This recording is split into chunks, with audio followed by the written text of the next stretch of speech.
This week marks the 20th anniversary of the beginning of our engagement in Iraq. Now, for those who saw the war up close, it's a time of reflection and revisiting the moments that shaped not only our Iraq experience, but our entire lives. For the nation, it's a time to challenge ourselves, to look beyond the popular narratives about the mission. In the days and the weeks ahead, this anniversary will doubtlessly be used by some on the left and the right to criticize former President George W. Bush. We will hear vapid comments about forever wars and the ruminations of self-ordained experts and so-called influencers who never set foot in the country about the supposed reckless, aggressive, colonialist nature of U.S. policy. That thin analysis does a disservice to those who served.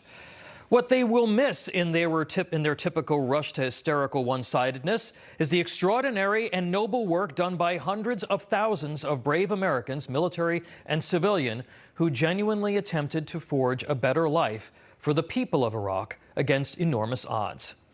It's easy to criticize. Our discourse is full of Monday morning quarterbacks and armchair generals and people who just complain. It's harder to acknowledge that the real history of anything is far messier and more complex than often fits the dominant narrative. America's involvement in Iraq is a prime example. So many ordinary Americans brought the best of our nation with them to do extraordinary things in Iraq. They built schools. They helped modernize the healthcare system. They established greater women's rights. They rebuilt infrastructure. They opened the economy to foreign investment. They created an independent judiciary that respected human rights, and they began training professional security forces, and they established institutions of self-governance that led to the country's first free elections. So much work was done to help Iraqis live better lives. That's what Americans do. We bring our courage and our ideals and aspirations into the midst of hopelessness and uncertainty. We transform that desperation with our formula for human advancement and allow far-flung cultures to take those ingredients and make their own futures. Complete chronicling of all the heroic work done by our military and civilians, many of which I saw firsthand and saw it ignored by the press, could fill volumes. We don't have time for that now. But American politicians and the media, hell-bent on defeating President Bush for re-election in 2004, they spent their time sensationalizing and oversimplifying the most complex U.S. mission undertaken since World War II. Abu Ghraib, WMDs, lower than necessary troop levels, and a deteriorating security situation were all fair stories for the press. The good that Americans did, however, was intentionally left on the cutting room floor. As a result, even some Republicans today choose to take the position that some people don't deserve freedom, or should just live under dictators, or are too used to dictatorships, or too barbaric to have the privilege of self-governance. That's why we see debates over whether we should just allow Russia to conquer some or all of Ukraine, as if it wouldn't have any real consequences.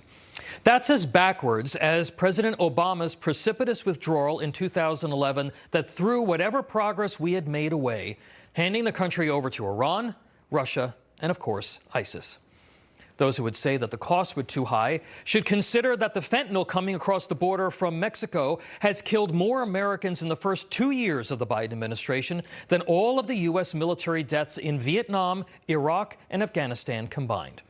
The U.S. has spent more and proposed more on more domestic government programs like welfare and other giveaways here at home in just the last 2 years than it did on the entire Iraq engagement between 2003 and 2011. In Iraq, the coalition captured or killed thousands of Islamic terrorists from groups including al-Qaeda who would have been deployed to cause mayhem elsewhere. Debate about the war, folks, its rationale, how it was prosecuted, they're all completely legitimate. But ignoring the work of brave Americans and coalition partners who took great risk to serve a cause greater than themselves is shameful. Allowing our experience in Iraq to serve as an excuse to be tepid in the face of global threats is dangerous. America is being tested again by enemies foreign and domestic. A one-sided, simplistic view of the Iraq mission cannot convince us to shrink from the challenges of our time. Advancing the cause of freedom keeps America safer, our economy stronger, and marginalizes evil ideologies that seek to rob individuals of their God-given agency. 20 years on, we owe it to our military and civilians and ourselves as we face new threats together to take a more honest look at the successes of the war on terrorism and our mission in Iraq. America's enemies want us paralyzed by fear and division. They want us to view our history as so toxic that it dullens our resolve. They're making progress in that regard. So honor those who sacrificed in Iraq by not allowing that to happen. We can learn from our mistakes, and we can acknowledge noble service at the same time.